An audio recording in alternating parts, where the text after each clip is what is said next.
Même à l'université, la première fois quand vous venez, qu'est-ce qu'ils vont vous faire? Ces blaisailles là, ils appellent ça quoi? Ils sont en train de vous baptiser. C'est ce que vous appelez blaisailles. C'est-à-dire, je fais faire sur toi des activités sur lesquelles, une fois que c'est fini, je te confirme, à partir d'aujourd'hui, tu es dans notre camp. C'est ce qu'on appelle baptême. Alors Paul leur pose la question. Maintenant, vous dites que vous n'avez pas reçu l'Esprit. Comment s'est passée votre activité d'intronisation pour que vous deveniez chrétien? Vous suivez de quoi je parle? Vous êtes entré dans notre camp, comment? Parce qu'on y entre par le baptême. Et il y a un baptême qui te permet de recevoir l'Esprit. Vous, vous dites que vous n'avez pas reçu l'Esprit. Alors, quel baptême vous avez été baptisé? Écoutez la réponse. Et on comprend de Jean. Vous êtes encore en arrière. Verset 4. Alors, Paul dit, Jean a baptisé du Saint-Esprit. Jean a baptisé de repentance. Baptisé du baptême de repentance, disant au peuple de croire en celui qui venait après lui, c'est-à-dire en termes de quoi? C'est clair. Il dit, ce type de baptême-là ne pouvait pas donner les résultats dont on parle ici. Ce n'est pas le bon. Et il continue. Sur ces paroles, ils furent baptisés, change de baptême.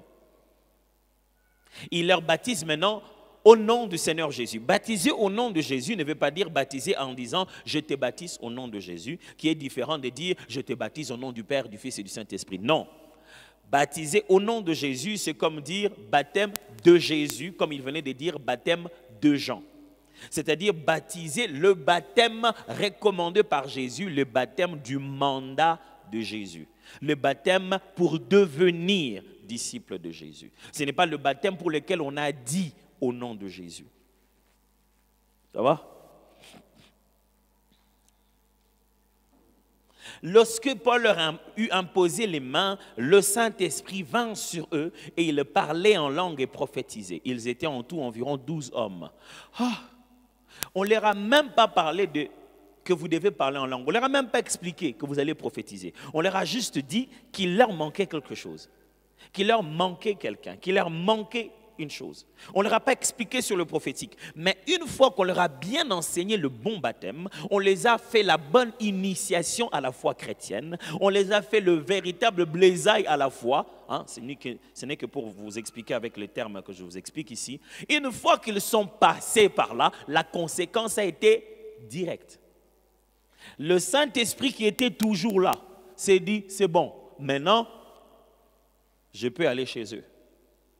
Quand Paul leur a imposé les mains.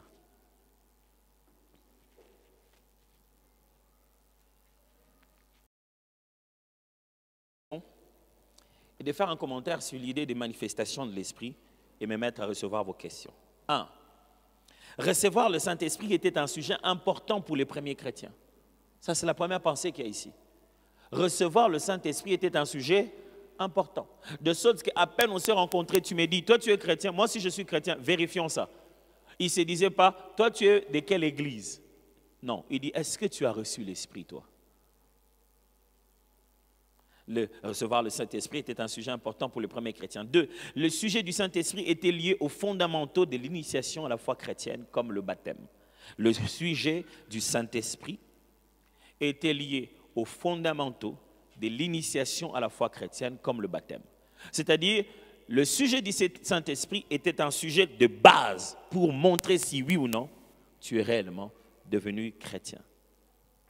3. Lorsque la doctrine est claire, l'expérience est rapide et intégrale. Lorsque la doctrine est claire, l'expérience est rapide et intégrale. Ça signifie, lorsque l'enseignement sur la chose t'a été bien enseigné, tu vas mieux expérimenter la chose et dans sa totalité.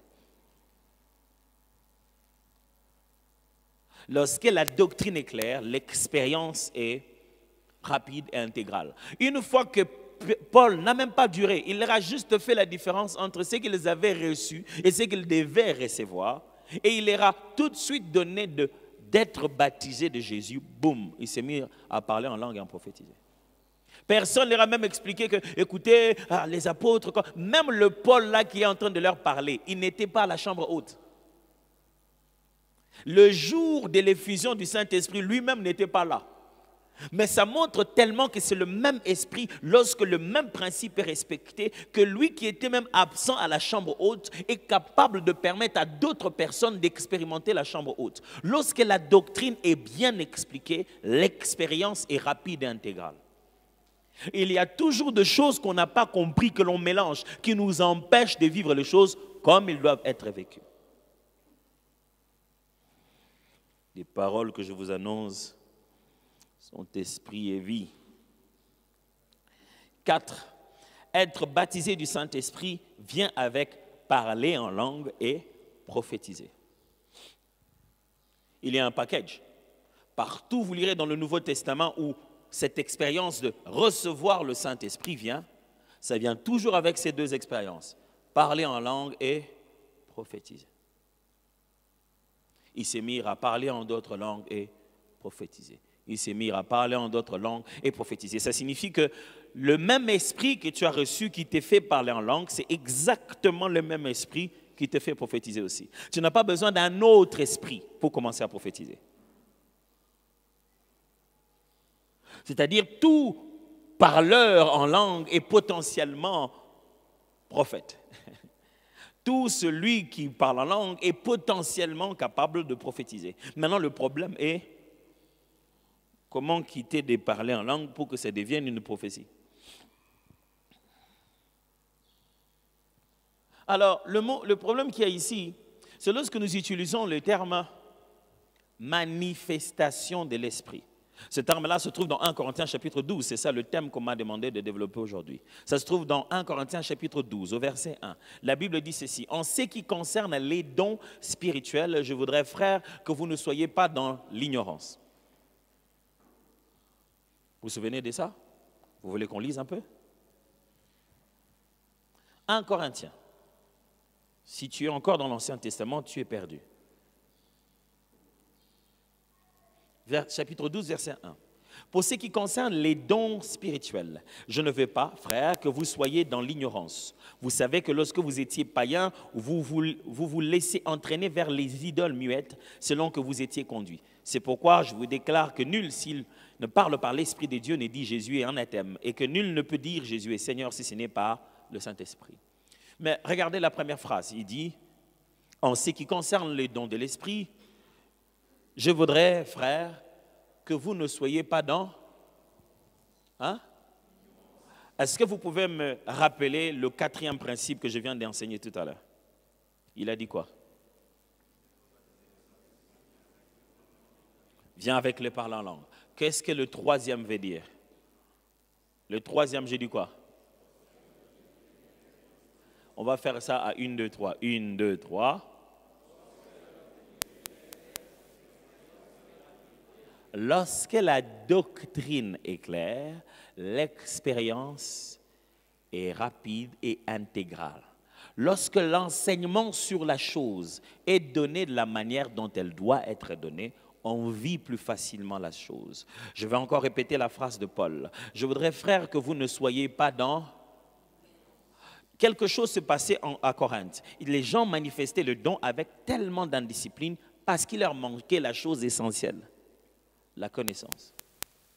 Paul va donner tout à l'heure beaucoup de recommandations sur la manière de manifester le don dans l'Église, mais il dit, si vous commencez à expérimenter ça de la mauvaise manière, le seul problème de base, c'est la connaissance. Si vous ne connaissez pas bien la chose, vous ne l'utilisez pas bien. Si nous sommes ici en train de parler des manifestations du Saint-Esprit, ce n'est pas parce que ça va se créer aujourd'hui, ça existe. Mais c'est seulement, on veut mieux savoir ces sujets-là. Alors, vous n'avez pas vu le mot manifestation du Saint-Esprit, mais pourtant il est là. Le mot qui est traduit ici par don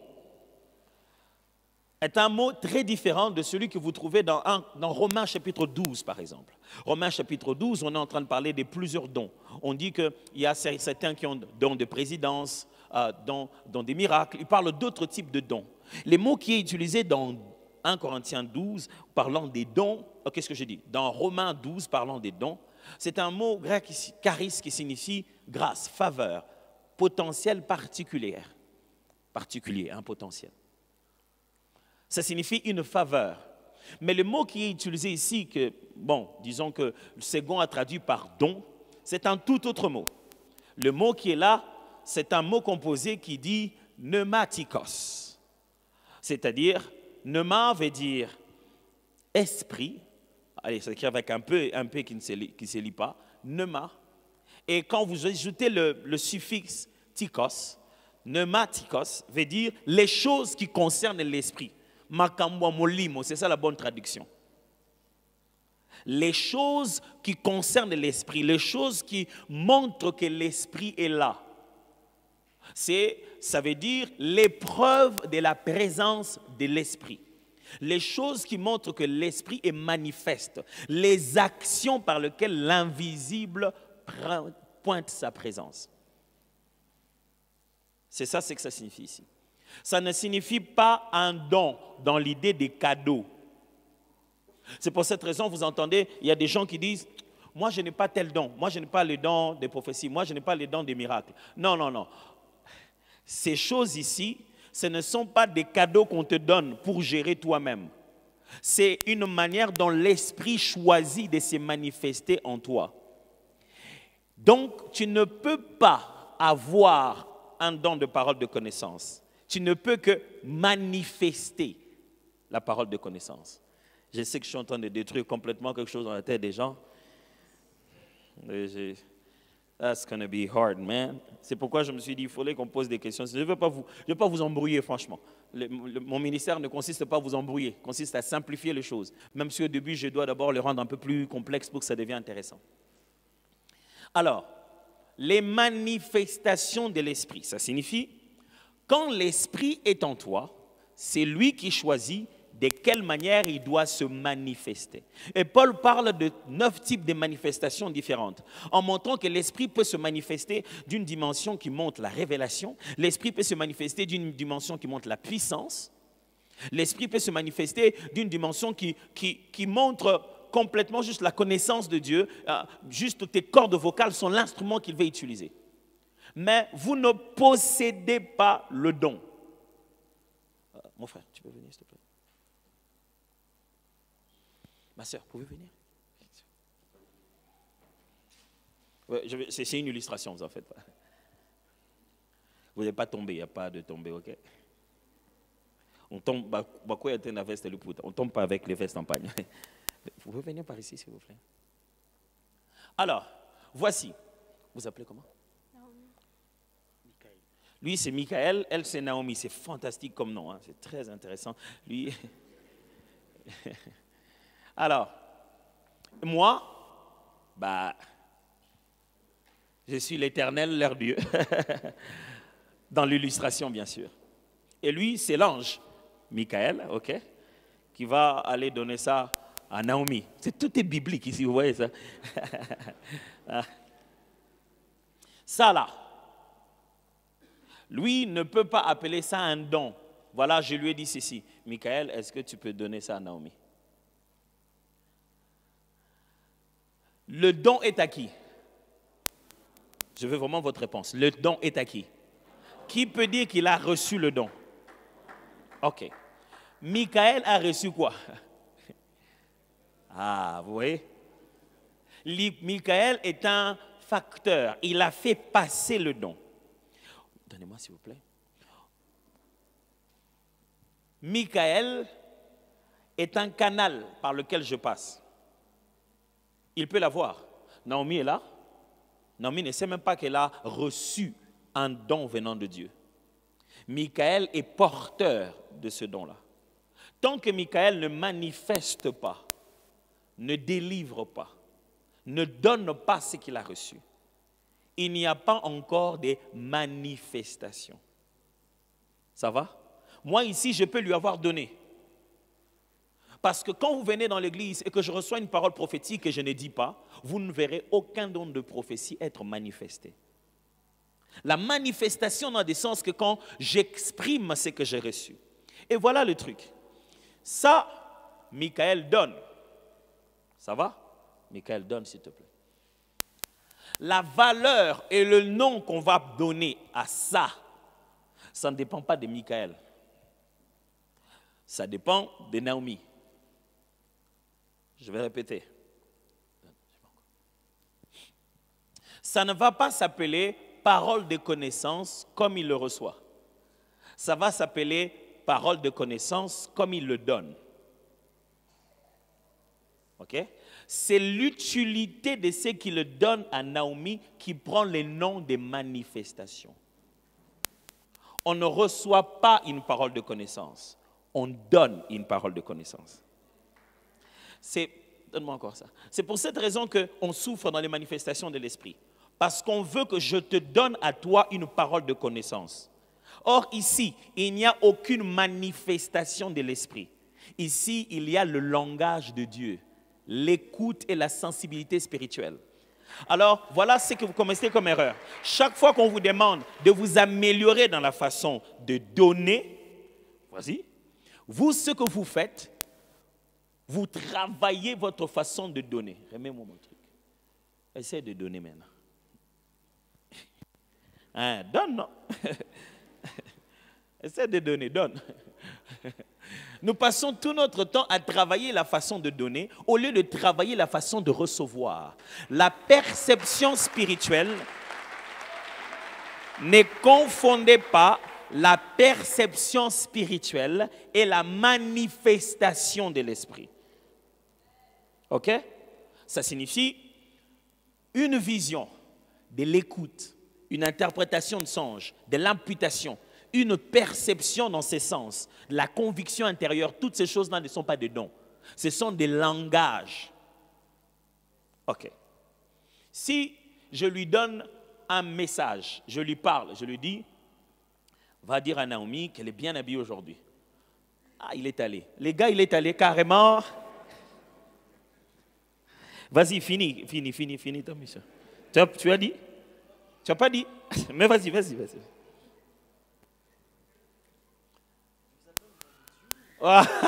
Il me demande, je vous appelle au nom de Dieu. Alors, imaginez par contre que je lui ai envoyé un SMS et je lui ai dit, va dire à Naomi qu'elle est bien habillée. Ou que je lui ai envoyé un WhatsApp. Ou que je l'ai appelé au téléphone. L'appel au téléphone, le dialogue direct, l'SMS, le WhatsApp ne sont pas le message. Ce sont des moyens de communiquer le message. Le rêve, la vision, l'écoute, les sensations, les perceptions, les imputations ne sont pas le don. Le don, c'est le contenu. Est-ce que vous me suivez très bien? C'est-à-dire que je peux venir un matin ici et vous dire, mon frère, levez-vous, le Seigneur m'a montré ceci. Ça, je vous raconte un songe que j'ai eu hier. Hier, j'étais en train de dormir et j'ai vu que j'ai levé quelqu'un qui était habillé de telle manière. Je te le dis aujourd'hui, quelque chose que j'ai déjà reçu. Parce que comme je l'ai expliqué hier, la parole de Dieu, quand elle arrive, elle ne vient pas par les oreilles.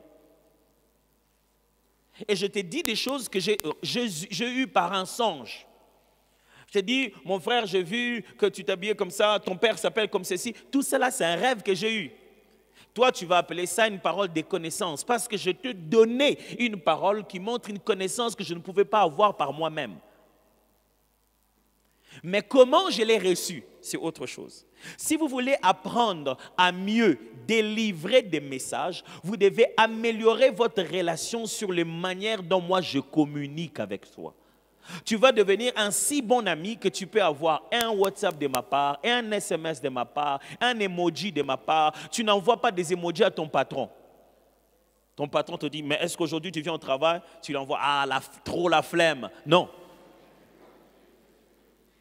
Il n'y a que ton ami. C'est pourquoi il y a des gens, quand ils te disent ce que Dieu a dit, tu te dis, waouh, qu'est-ce qu'il a? Comment il a une telle perception? La perception se travaille dans l'intimité avec Dieu, pendant que la manifestation se travaille dans les prières en groupe. Pourquoi? Pourquoi je dis ça? Parce que, aussi longtemps que Naomi n'est pas, il n'a que faire de ses papiers mouchoirs. C'est pourquoi les gens se disent, comment lui guérit les malades, mais lui-même n'est pas guéri pendant qu'il a un don de guérison. Ça, je ne vais pas vous expliquer ça aujourd'hui. Parce que lui n'a rien à faire. Ce n'est pas à lui. C'est calibré pour que ça ne fonctionne pas chez lui. Ça appartient à Naomi. Ce qui veut dire, ce que toi tu appelles ton don de prophétie, ce n'est pas à toi, c'est à nous. C'est Dieu qui nous a envoyé un message à travers toi. Alors, si vous voulez manifester le don, vous devez commencer premièrement par porter le cœur d'un intercesseur. C'est lui pour qui le sujet de la vie des autres dérange son cœur.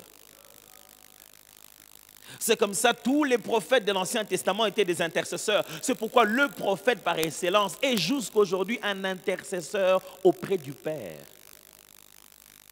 C'est pourquoi celui qui a le plus manifesté les dons pouvait pleurer et tout le monde disait, regardez comment il l'aimait. Nous, nous aimons les manifestations, nous n'aimons pas les gens à qui Dieu est en train de donner. Si vous venez chez moi en me disant, Seigneur, Naomi a tellement besoin de papier mouchoir, fais quelque chose, donne-lui les papiers mouchoirs, je ferai alors de toi la personne qui va faire la course. Dieu finit toujours par envoyer l'intercesseur. Celui qui va prier pour demander à Dieu de faire quelque chose, Dieu le choisit, lui, pour aller l'exécuter. Alors voilà, nous avons une génération qui aime cette petite partie, la partie des données à Naomi. Ils se font une gloriole derrière ça. Je vais demander une faveur. Est-ce que je peux enlever ça? C'est possible?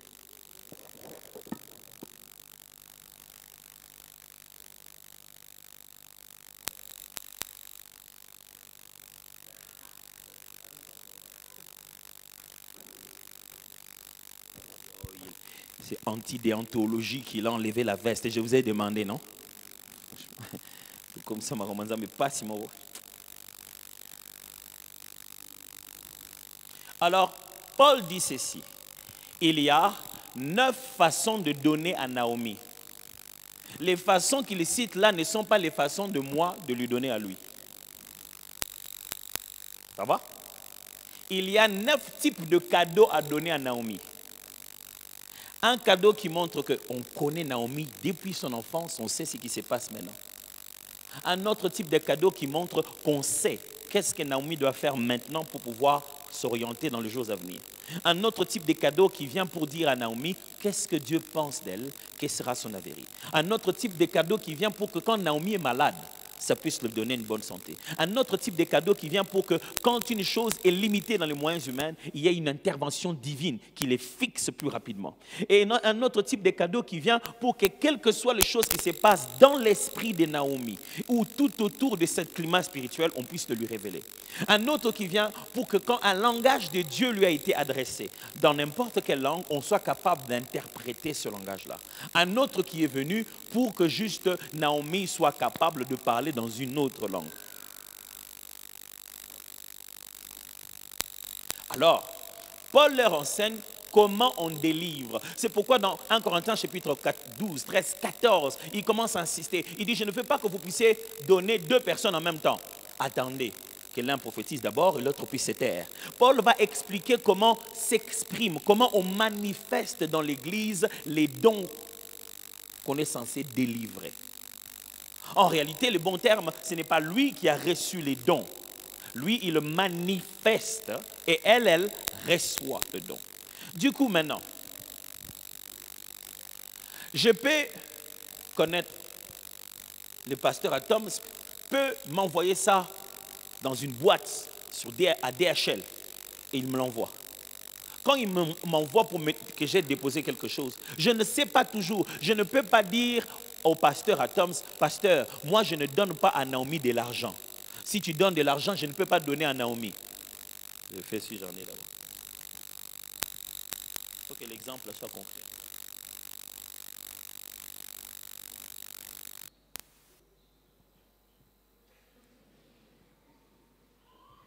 Alors, tu ne peux pas me dire, moi, je ne donne jamais l'argent à Naomi. Ça ne dépend pas de toi. C'est moi qui te donne de donner à Naomi. C'est pourquoi dès le premier jour à la manifestation de l'Esprit, on dit chacun se mettait à parler en langue selon que le Saint-Esprit lui donnait de s'exprimer. Tu n'as pas donc le droit de dire que tu ne manifestes pas de l'argent.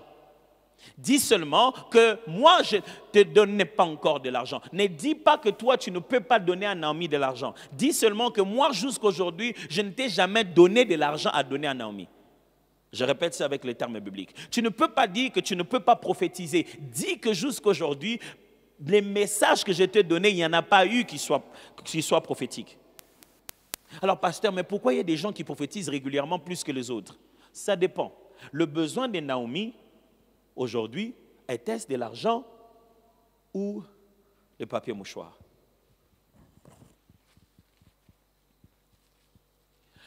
Dépendamment de la mission et de ton appel, tu rencontreras plus de Naomi en besoin d'argent ou plus de Naomi en besoin de mouchoir. C'est qu'on manifeste régulièrement, qu'on commence à avoir tendance à dire « j'ai un don d'eux », c'est ce qu'on appelle les accompagnements de ta mission. Sur base de la mission que Dieu t'a donnée, tu rencontreras toujours et régulièrement les gens du même type de problème. Ce qui fait que tu leur délivreras toujours et régulièrement la même forme de manifestation. C'est ce qu'on appelle un ministère. Alors, ça ne veut pas dire que quand tu prophétises régulièrement, tu as le ministère de la prophétie, mais tu es dans le ministère prophétique. Avoir les ministères, c'est différent d'être dans un ministère. Comme tout à l'heure, je lui ai donné de l'argent à donner à Naomi. C'est de l'argent à donner à Naomi. Donc, il est dans un ministère financier. Mais être un financier, être le prophète, c'est que c'est lui qui devient l'argent pour Naomi. Vous suivez? Un ministère prophétique n'a pas de don à manifester. D'abord, un ministère prophétique est un don que Dieu a donné à l'Église. C'est-à-dire que lui-même fonctionne de plusieurs manières pour démontrer la dimension prophétique et ne se limite pas qu'aux 9 dons. Vous suivez très bien?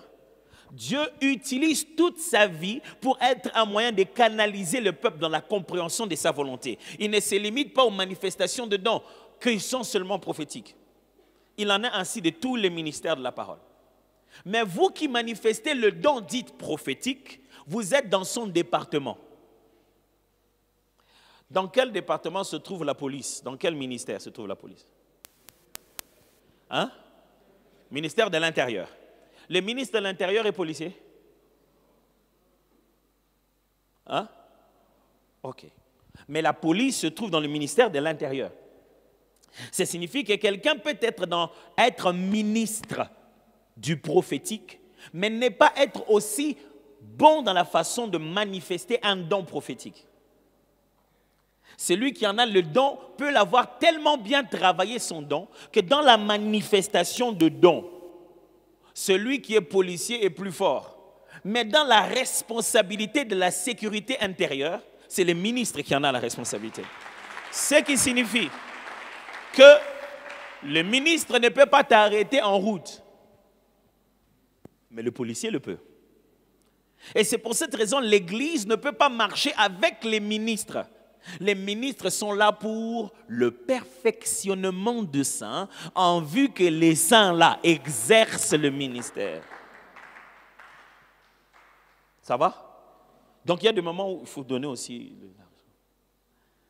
Tu n'as rien dit.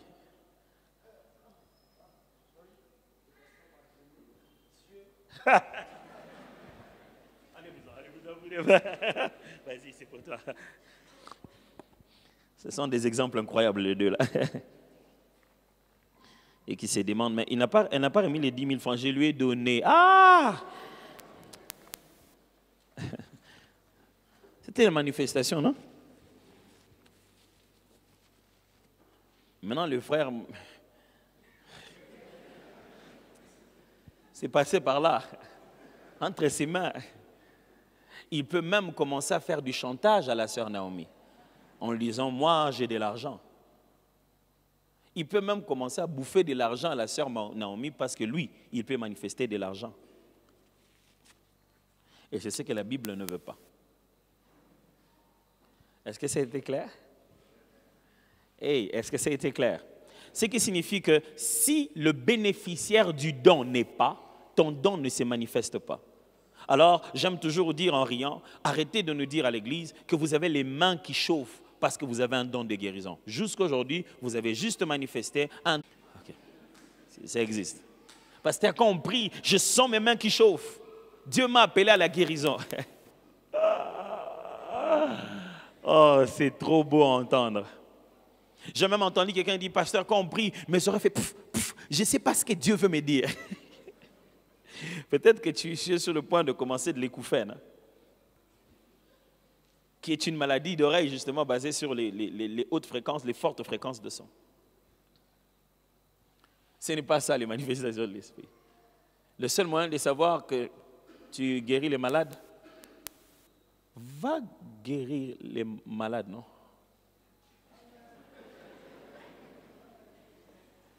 Pasteur, qu'est-ce que je fais? Je vais aller à l'hôpital. Tu as entendu dire Jésus allait à l'hôpital?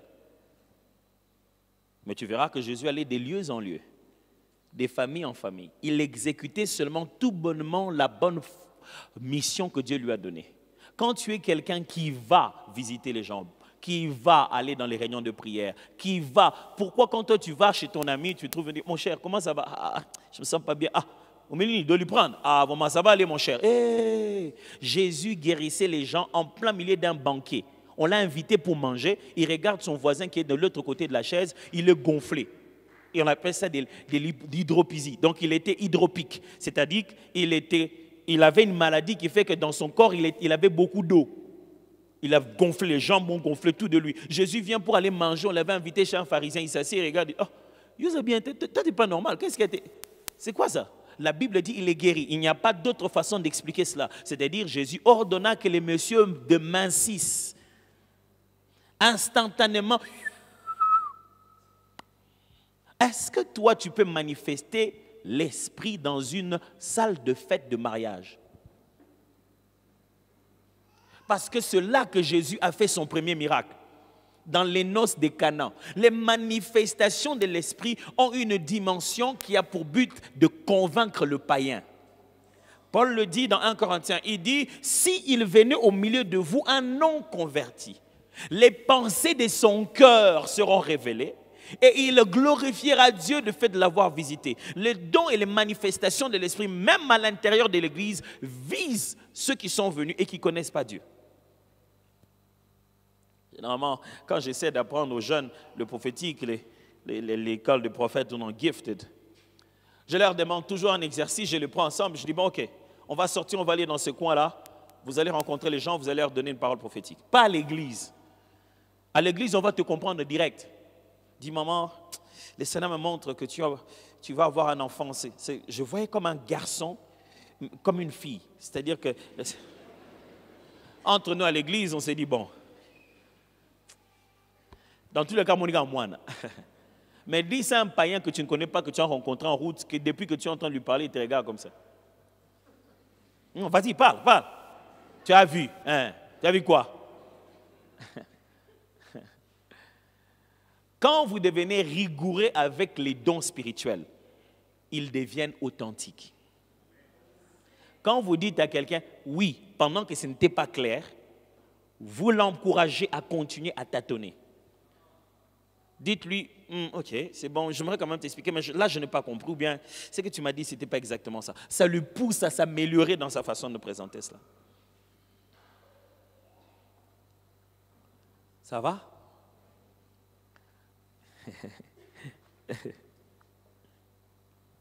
Alors, donc, aujourd'hui, le but n'était pas de vous expliquer comment manifester chacun des dons.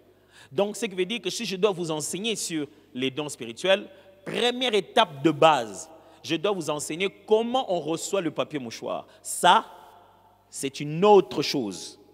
Ça s'appelle les langages de Dieu. Quelles sont les perceptions pour reconnaître que Dieu a parlé? Parce qu'on peut se lever, nous deux, on te donne un même message, mais on ne l'a pas reçu de la même manière. On diffère tous dans nos capacités de perception. Et puis après viendra le moment où je dois vous apprendre comment on donne les papiers mouchoirs reçus.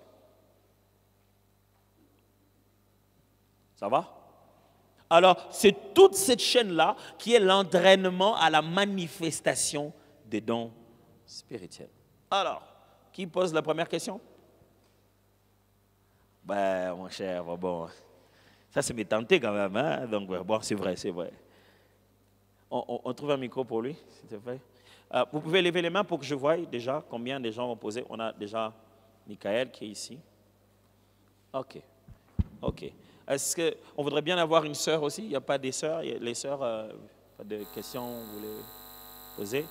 Alors, je dois donner une limite aux questions parce qu'on doit revenir tout à l'heure ensemble. Je dois donner un nombre précis. Levez les mains pour que je voie, s'il vous plaît. Donc, il n'y a pas de dame. Ah, il y a une dame. Alors, il y en a 2. Ah, OK, il y en a 3. Fantastique. Donc, je vais prendre en série de 2 questions. Commençons. Bonjour, pasteur. Bonjour. Merci. Tout à l'heure, je n'ai pas eu l'opportunité de vous saluer. Voilà, je le fais maintenant. Alors, pasteur, la question, souvent, dans ces domaines, je me rends pas attaquer beaucoup plus les domaines prophétiques. On a tellement peur aujourd'hui avec ce qui se passe, à ce que nous apprenons la Kabbale juive, certaines choses, et on a peur vraiment de nous approcher de certaines personnes qui portent ces titres de ministère prophétique. Alors, ma première question d'abord, c'est que est-ce qu'un don peut être donné par un ministre qui exerce, bon, un prophète, par un prophète? C'est-à-dire que ce n'est pas Dieu qui donne le don, mais c'est un homme qui donne le don, pas le message. Le don prophétique, est-ce qu'il est transmissible, si je peux dire comme ça? Est-ce qu'on peut le transmettre dans l'être humain? Et ma deuxième question, quelles sont les disciplines qu'un prophète doit avoir pour aiguiser son esprit à être prophétique, c'est-à-dire à entendre la voix de Dieu? Parce qu'aujourd'hui, on a comme l'impression, pour entendre la voix de Dieu, on doit, on prie tellement, on prie.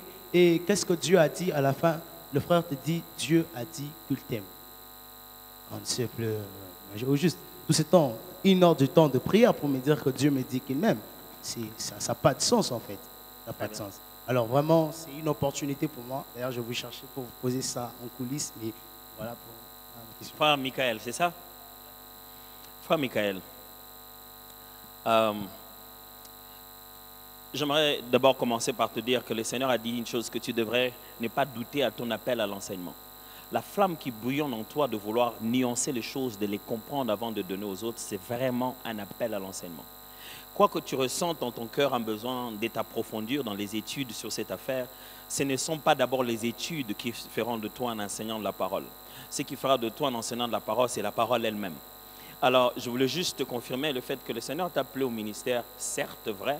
Tout ce que tu ressens dans ton cœur comme flamme, c'est réellement un appel de Dieu. Et la particularité de ton ministère, ce n'est pas pour que tu puisses juste exercer, mais enseigner aux autres comment l'exercer. Et par rapport à ça, je voudrais quand même te dire que ne crois pas aux résultats de l'école. Tu es beaucoup plus intelligent que ce que donnent les résultats de l'école.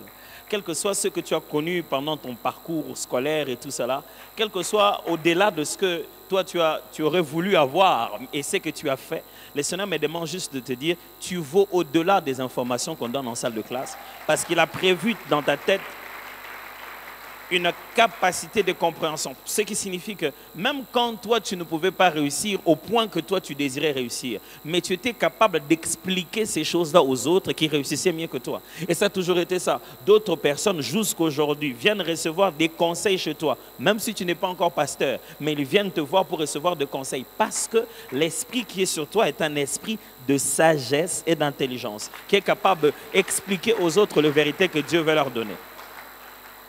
Tu vois, on n'a pas fait « Hé, Baba ». Alors, ce que tu dis est très intéressant. Alors, c'est vrai qu'on entend parler beaucoup de gens, Kabbale juive, mais j'aimerais juste vous dire que allez dans le ministère prophétique, vous allez dans la spiritualité chrétienne. C'est-à-dire qu'il y a certaines choses que vous n'entendez pas tout le jour être enseignées chez tout le monde, que vous allez apprendre là-bas. Il y a des langages qu'on ne dit pas à tout le monde, qu'on nous dit que dans les milieux. Quand tu viens aussi au milieu de pasteurs, il y a des choses qu'on ne vous apprend pas non plus. Alors quand tu vas aussi au milieu des prophètes, il y a aussi certaines choses que tu dois devoir apprendre. il y a bien des choses que voilà, on ne raconte pas tous les jours dans la spiritualité de tout le jour. Mais que tu vas apprendre quand le Seigneur t'a appelé dans le domaine prophétique. Est-ce qu'un prophète peut donner à quelqu'un un don? Littéralement, Paul parle du fait qu'il promet aux disciples en disant « Je viendrai et nous pourrons partager quelques dons ». Alors, la pensée qu'il y a là-dedans, ce n'est pas qu'il va concevoir un don et il te le donne, mais il va simplement dire qu'en tant qu'un homme don, j'ai la capacité de prier pour toi, pour la manifestation de ton don. Alors, Paul utilise ces termes-là de façon que ça donne l'impression que c'est la personne qui te donne le don. Non, c'est le ministre, puisqu'il est dans le ministère. Ce n'est pas le ministre qui fait de toi policier, mais le ministre va nommer, il va écrire une lettre qui te met en fonction. Son onction, quand il oint ton don, il brille. Souviens, Paul dit ces choses-là plusieurs fois. Il dit par exemple à Timothée, ne néglige pas le don que tu as reçu par l'imposition des mains des anciens. Alors, c'est-à-dire les anciens qui ont imposé les mains sur lui, ils n'étaient pas tous du même don que lui. Par exemple, il a fallu Élie, les sacrificateurs, pour permettre à Samuel, le prophète, d'accéder dans le prophétique. Il ne faut pas nécessairement un prophète pour prier pour toi pour que tu deviennes prophète. Il faut juste quelqu'un qui a cette paternité sur ton ministère. Mais un prophète, bien sûr, peut prier pour toi pour que le don prophétique qui est en toi se manifeste. Ce n'est pas en réalité lui qui fera de toi ce que tu n'es pas. Il a bien sûr par Dieu l'autorité de parler sur le don qui est en toi pour le pousser à une autre dimension de manifestation. Ça, c'est totalement biblique. Alors, j'ai répondu, hein? J'ai répondu aux questions. Quelle est la discipline d'un prophète? Ce n'est pas une classe de prophètes ici. Ça va me prendre beaucoup de temps. Je prends une dame. Comme on a pris un monsieur, on va prendre une dame. Une dame d'abord. Le micro est où? OK.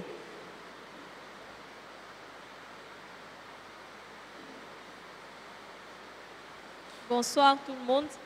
Bonsoir. Moi aussi j'ai une question toujours en rapport avec le prophétique. Vous n'avez pas dit votre prénom, s'il vous plaît. Je dis que j'ai une question. Votre prénom? Shekina. Shekina. J'ai aussi une question en rapport avec le prophétique. Il y a un homme de Dieu qui m'a dit une fois que l'onction à laquelle tu es exposé est souvent celle qui t'appelle à son exercice. L'onction à laquelle tu es exposé est celle qui t'appelle à? Son exercice. Son exercice. Oui. OK. Voilà. Alors, je me disais, est-ce que pour les prophètes, est-il la bonne manière de reconnaître son ministère prophétique? J'ai besoin d'un peu plus de retour. Je l'entends presque pas, s'il vous plaît. Avec la pluie, hein? Je n'ai pas les ingénieurs de son. Ouais. Merci. Allez-y maintenant. Est-ce que la bonne manière de reconnaître son ministère prophétique est de s'exposer aux prophètes? Très belle question. Très, très belle question. Wow. Ça, c'est la première question. OK. Vous ne pouvez pas en poser 3, 2 seulement. Allez-y. La deuxième question, elle est toujours en rapport avec la première. Mais cette fois-ci, j'aimerais savoir si l'association compte dans le ministère prophétique.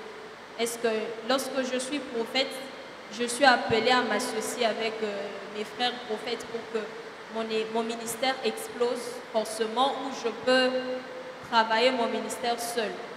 C'est la deuxième question. OK. Ah, c'est bien. C'est la sœur Shekina, c'est ça? OK. Sœur Shekina.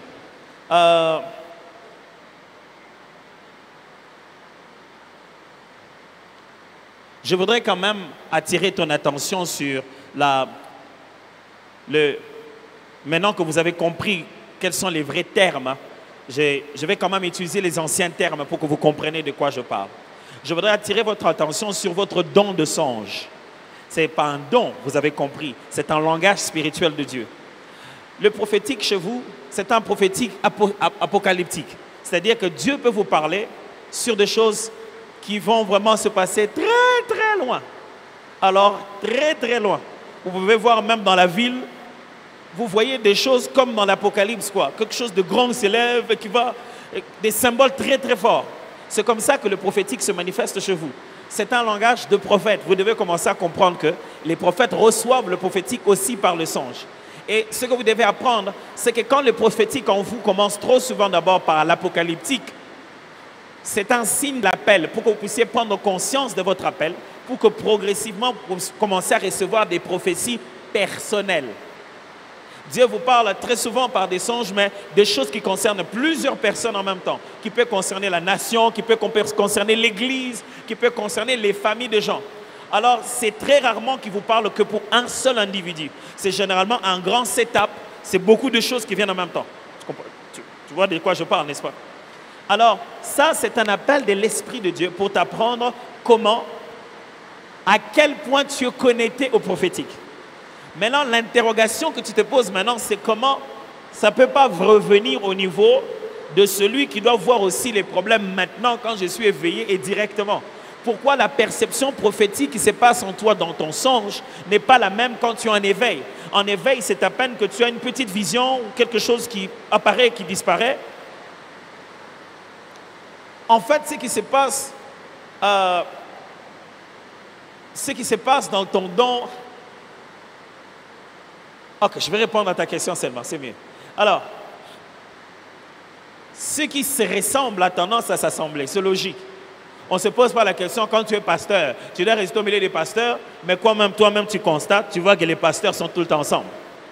C'est totalement logique. Quand quelqu'un se ressemble avec quelqu'un, il préfère rester avec lui. Ça ne veut pas dire que les prophètes restent qu'avec les prophètes, les pasteurs. Non, c'est totalement logique. On a besoin de quelqu'un qui comprend notre langage. Mais prophètes, pasteurs, apôtres, docteurs sont censés travailler ensemble. Là où ça devient mal, c'est que les prophètes travaillent avec les prophètes, les pasteurs avec l'Église. Non, le pasteur, le prophète, le docteur, l'apôtre, tout le monde devait travailler dans l'Église. Devait aider l'Église à évoluer. Alors, c'est totalement logique qu'on a tendance à vouloir s'assembler avec ceux avec qui on se ressemble. Et il y a aussi certaines indications particulières du ministère prophétique. Le ministère prophétique a beaucoup d'exigences, que je préfère vivre avec les gens qui respectent déjà ces exigences. Ça devient mon milieu de vie. Je dis ceci, si mon exigence est de ne pas manger le pain, je préfère rester avec des gens qui ne mangent pas le pain. C'est pourquoi le musulman, il ne vient pas vivre avec toi. Lui, il mange des choses que nous ne mangeons pas. Alors, il va manger avec les autres musulmans. C'est la même chose. Les exigences du ministère prophétique sont plus proches pour qu'ils vivent entre eux. Même chose. Les exigences du ministère pastoral sont plus proches pour qu'ils vivent entre eux. Alors, la question de savoir, est-ce que pour manifester le prophétique, tu as besoin de t'exposer à un prophète absolument? Je pense que la réponse est que pour bien manifester le prophétique, la réponse est dans les textes que je vous ai donnés. 1. La doctrine, lorsqu'elle est bien enseignée, elle rend la manifestation plus claire, plus rapide et intégrale. Tu peux rester avec quelqu'un, tu vas subir l'effet de son onction. À force de rester avec un prophète, tu commences à avoir les sensibilités du prophète. Mais quand tu n'es pas avec lui, tu ne les auras pas. C'est là qu'il va te dire, si tu n'es pas avec moi, ça ne va pas marcher. Il te dit vrai. Parce qu'en fait, tu profites de son onction. Souviens-toi de ce qui arrive à David. David est avec Samuel et les autres prophètes. Il se met à prophétiser. Quand Saül, qui vient le poursuivre, entre dans ce cercle-là, lui aussi se met à prophétiser. Mais quand ils s'en vont, ils ne prophétisent plus. Ça va? Alors, des fois, à force de rester exposé à un ministère prophétique, tu ne te rends pas compte que tu jouis seulement de son onction, mais tu n'as pas développé tes capacités. Ce qui veut dire, à côté de l'onction, à côté de la présence, c'est l'enseignement qui change les choses. Alors, tu peux recevoir l'enseignement d'un enseignant prophétique, quoi qu'il n'est pas prophète de ministère, mais il est enseignant prophétique. Tu peux recevoir de l'enseignement d'un enseignant qui maîtrise les sujets de la prophétie. Étant donné que le don est déjà en toi, l'enseignement va encore enflammer ce don-là. Ce qui est sûr, pour mieux développer ce potentiel, tu dois être là où on l'exprime. Tu dois voir comment ça se fait souvent pour que tu apprennes comment le faire. C'est pourquoi Élisée avait fait l'école des prophètes ou bien les fils des prophètes. Si tu veux mieux exprimer un don, tu dois t'exposer aux gens qui l'expriment. Ça, c'est totalement logique. J'ai répondu aux questions? Est-ce que vous avez entendu ma réponse? Vous avez entendu? Parce que moi, je m'entends presque pas. Ah, ici, je m'entends mieux, là-bas. Alors, un homme, président, toi, tu choisis. Je ne vais pas partir ici avec une culpabilité. Toi, choisis seulement parce que je sais que On ne va pas avoir beaucoup de gens. Tu as choisi qui, lui? Ok. On a déjà choisi ici, ici et là. Je ne sais pas qui tu vas choisir, mais il faut que ce soit là quand même. Ok. Mais je me dis que ça doit être une femme. Mais je ne sais pas qui. C'est toi de choisir. Oui, mon frère. Oui. Bonjour, pasteur. Merci pour la parole. Oui, merci pour la parole. Je m'appelle Nissi. Qui c'est? Nissi. Nissi, comme Jéhovah Nissi. Oui. Alors, je voulais poser une question par rapport au caractère. À quel niveau le caractère participe-t-il à la perception du prophétique? Ça, c'est la première. La deuxième question. Quel caractère? Le caractère. Le caractère. À quel niveau il participe à la perception du prophétique? La deuxième question, c'est comment expliquer la participation?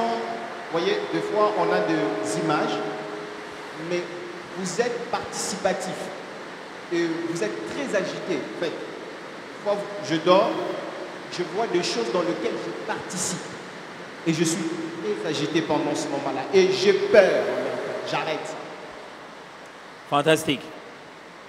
Nissi a dit qu'est-ce que les caractères a à voir dans la façon de percevoir les manifestations de l'esprit. Et il veut aussi savoir comment on explique le fait que tu as eu une vision ou un songe, mais tu sens que ton corps participe, n'est-ce pas? Tu sens que tu as peur, des fois même tu arrêtes.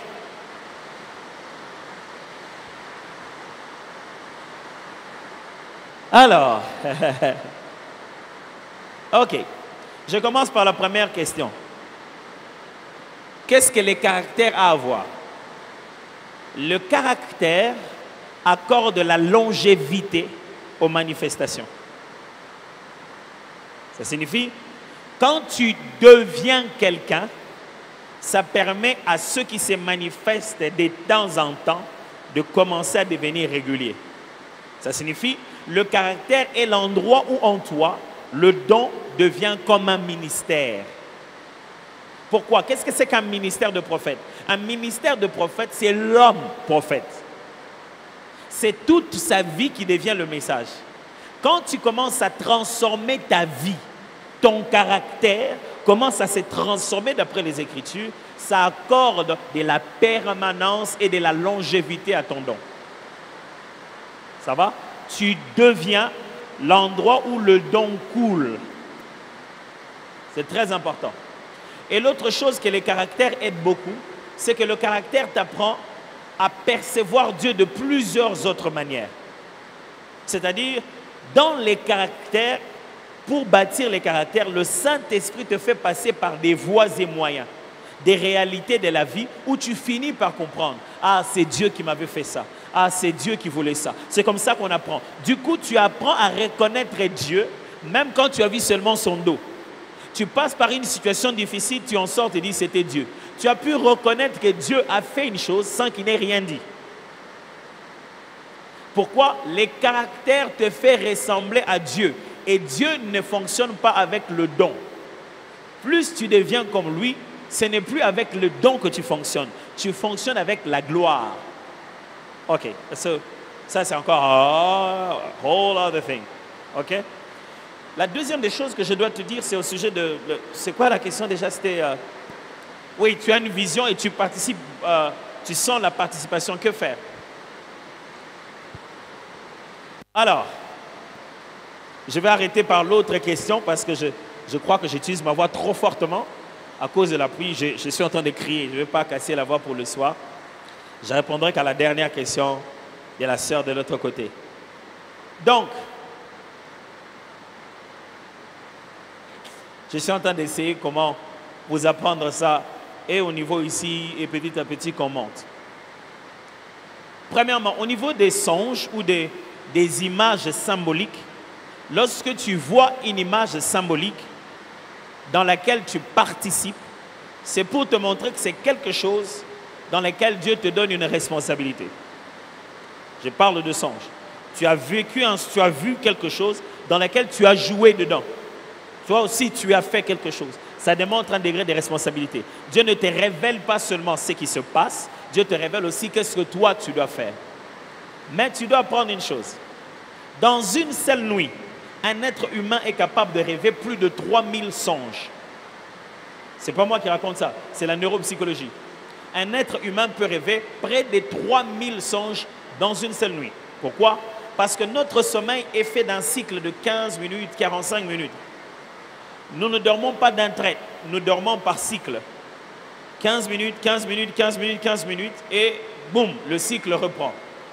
Lorsque nous arrivons à la quatrième étape du sommeil qu'on appelle les REM, c'est-à-dire Rapid Eye Movement, en français on dit quoi? Mouvement rapide des yeux, c'est-à-dire à un moment quand tu dors, les yeux à l'intérieur bougent, comme si tu étais éveillé et conscient.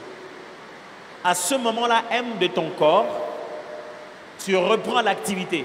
Ton homme intérieur devient actif. En fait, c'est comme si tu es en train d'agir, tu bouges. Même ton test électroencéphalogramme montre que tu es en activité, mais tu dors. C'est pour cette raison que tu as dormi comme ça. Après, tu t'es retrouvé comme ça. À un moment donné, ton corps a pris l'initiative de tourner. Tu deviens actif. C'est pourquoi tu as dormi calmement et tu t'es réveillé transpirant. Tu n'as pas couru. Parce qu'à un moment donné, chaque fois ton corps refait les cycles. Quand tu commences, les yeux tournent comme quand tu es éveillé. C'est à ces moments-là que tu rêves. Maintenant, le problème est celui-ci. Pendant que tu dors, ta tête efface les disques durs. C'est-à-dire, ta tête efface tous les souvenirs inutiles. C'est pour cette raison que quand on se réveille le matin, on oublie une grande partie des songes qu'on a eus. Mais un bon matin, quelque chose se fait, tu as l'impression que tu as déjà vu ça.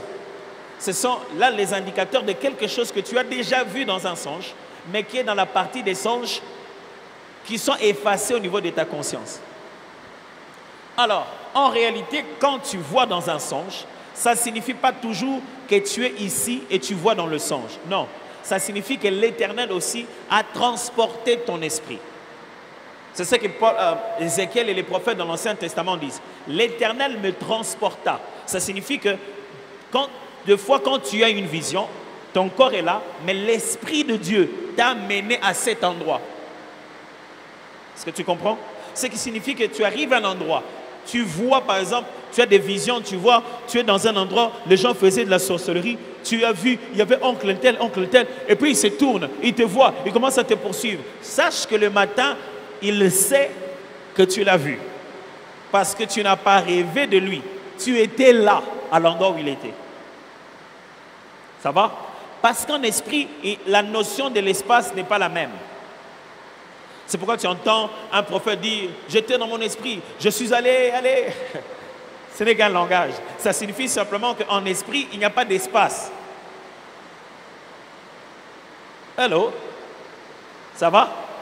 En esprit, la notion de la distance n'existe pas. C'est pourquoi Jésus dit à la personne, ton enfant est guéri. Il va là où l'enfant est guéri, il demande à quelle heure il a été guéri. On lui dit à l'heure exacte où Jésus l'avait guéri. La notion d'espace que nous avons ici, elle est matérielle. Au niveau de l'esprit, il n'y a pas la même notion d'espace. Alors, quelquefois, toi, tu crois avoir vu. Non, l'esprit t'a amené à cet endroit et tu as vécu ça. Ce qui fait que tu ressors avec l'expression physique de cela. Tu es si chargé dans ton esprit que ton corps n'arrive pas à résister à ça. Ça n'a pas commencé avec toi. Daniel, la Bible parle dans le livre de Daniel. Daniel, en recevant des visions, il a dit « son corps s'est mis à rougir ». Les choses qui se passent dans notre esprit peuvent avoir un impact grave dans notre corps physique.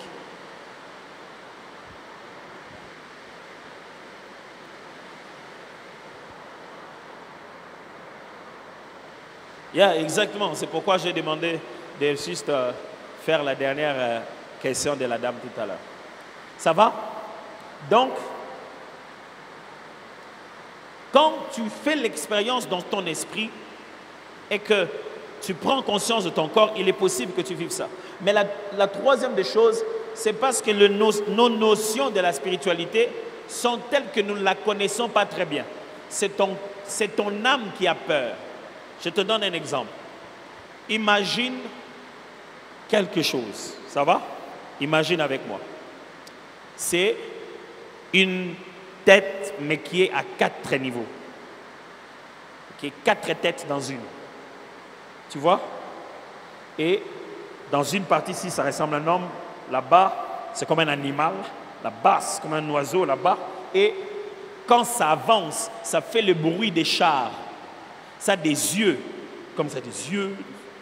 Et ça a des ailes. Si tu vois ça la nuit,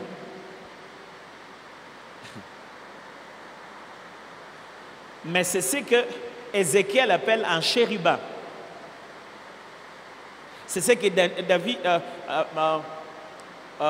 Jean décrit dans l'Apocalypse. Si tu voyais les visions de l'Apocalypse aujourd'hui, tu vas te réveiller en tremblant. Quand tu vois une bête à plusieurs têtes, en train de marcher dans l'eau, tu penses que tu te réveilles à l'aise. Alors l'expérience de la peur humaine vient aussi avec nous. Des fois quand tu te réveilles, cette expérience de la peur humaine réagit aussi. Alors, je suis obligé d'arrêter parce qu'on doit arrêter à cause du culte du soir. Je dois une question à une sœur. Je la réponds toujours ou... Voilà, elle a levé la main, on dirait. Laquelle? C'est lui qui choisit, la sœur en vert là-bas.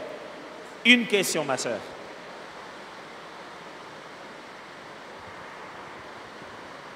Bonjour, pasteur. Bonjour, un instant. Reste faux.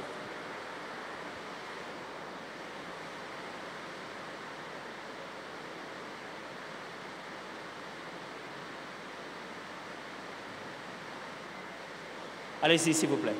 Ma question était, vous avez parlé des moyens qui nous permettent... Non, vous avez expliqué que le plus important était la façon dont nous percevons de Dieu ce qu'il nous donne. Donc j'aimerais savoir quels sont les moyens pratiques qui vont nous aider à percevoir de Dieu afin de manifester correctement. Votre prénom, s'il vous plaît? Jenna. Dena. Jenna. Jenna. Oh, elle dit Dena. Alors, sœur Jenna, ça c'est tout un autre enseignement long. Mais qu'est-ce que je peux vous dire aujourd'hui de façon pratique? Je l'ai presque dit le soir. La première des choses qui vous aide à améliorer votre sensibilité à la perception, c'est ce qu'on appelle des exercices spirituels. Jeûner, prier, faire une retraite, faire des veillées, mais vous les faites comme des exercices, c'est-à-dire vous ne jeûnez pas parce que vous avez un but. Vous jeûnez pour adorer, prier et devenir sensible. Vous n'avez pas de sujet spécial. Et quand je dis prier, ce n'est pas que vous priez avec un défi temporel. Vous dites, je vais prier pendant 3 heures. C'est totalement différent.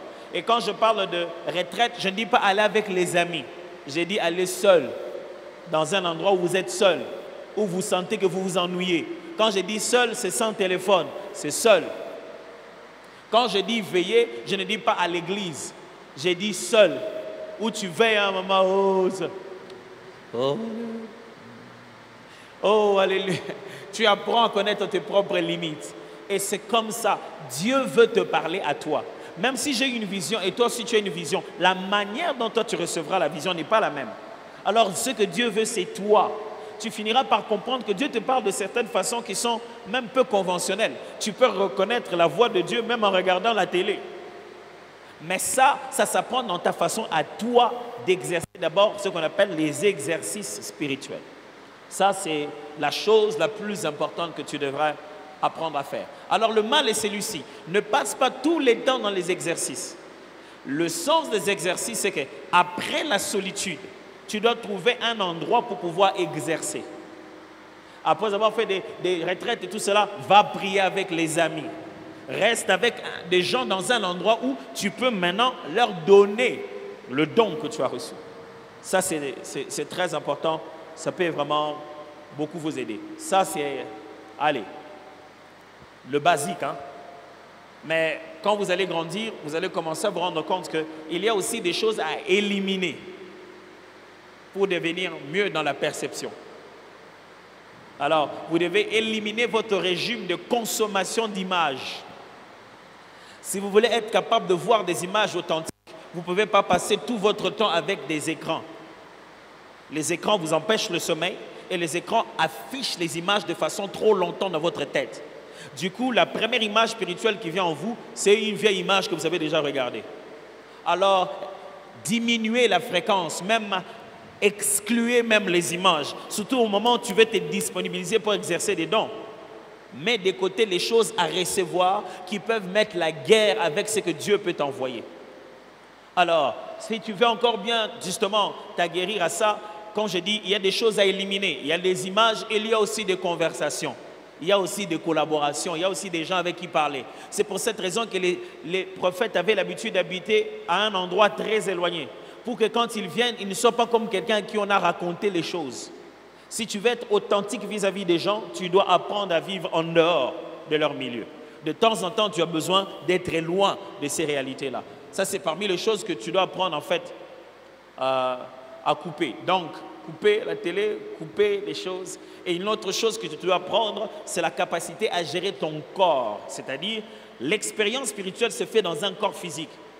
Et un corps physique épuisé ne peut pas expérimenter certaines choses. Tu dois apprendre comment te reposer, apprendre à quel moment aller dormir. C'est-à-dire, celui qui s'attend à recevoir un songe, il y a un rituel avant de dormir que tu dois respecter. Tu ne dois pas aller dormir avant de dormir. Tu regardes un film plein d'actions et plein de monstres en s'attendant à pouvoir recevoir un songe la nuit. Non. Tu dois précéder ton sommeil de la méditation, de la parole, de la prière, de l'adoration, de la disponibilité de ton esprit. Alors, ça sont des choses que tu apprends au fur et à mesure que tu grandis. J'aimerais que vous puissiez mettre vos mains sur votre tête. Je vais prier pour vous.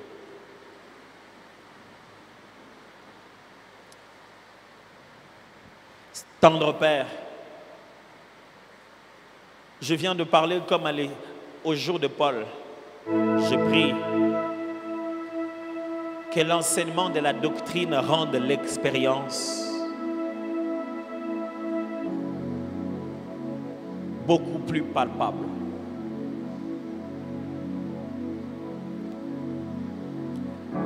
Je prie, Seigneur, qu'au fur et à mesure qu'on parle de ces choses, que chacun de nous accède à quelque chose d'exceptionnel. Que chacun de nous commence à vivre des choses qui n'étaient que des théories. Seigneur, on n'apprend pas ces choses pour juste entendre, on les apprend pour entrer en profondeur et les expérimenter réellement.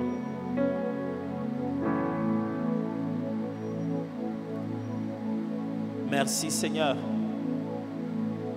de ce que l'esprit de chacun est embrasé au-dedans de lui-même à l'écoute de ces choses. Seigneur, puisque tu m'as donné une onction pour ça, je prie pour leur communiquer quelques dons ce soir au nom de Jésus. Que cette huile descende sur chaque don qui est ici, puisse polir les capacités que tu as données à chacun, tailler avec précision les dons qui doivent fonctionner en cet endroit. Que chacun devienne plus apte dans la manière d'exécuter et de communiquer et de percevoir ce qu'il reçoit de l'Esprit.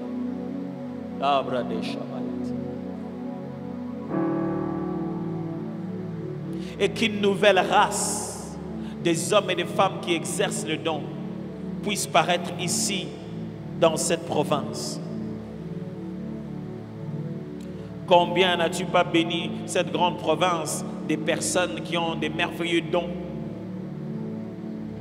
Et je sais qu'à chaque temps, il y a des générations qui viennent avec autre chose.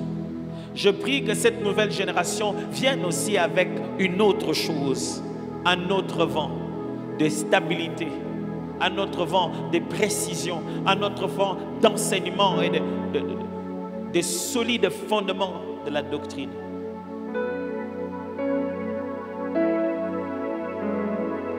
Seigneur, merci de m'avoir exaucé.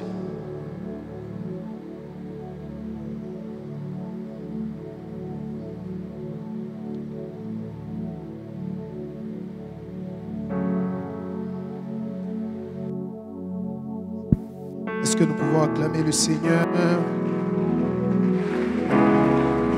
Est-ce que nous pouvons bien le faire? Faisons à la manière des hommes qui ont été bénis par ce partage.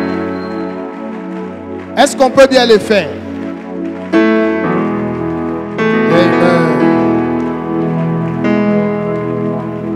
Gloire à Dieu, gloire à Dieu, gloire à Dieu.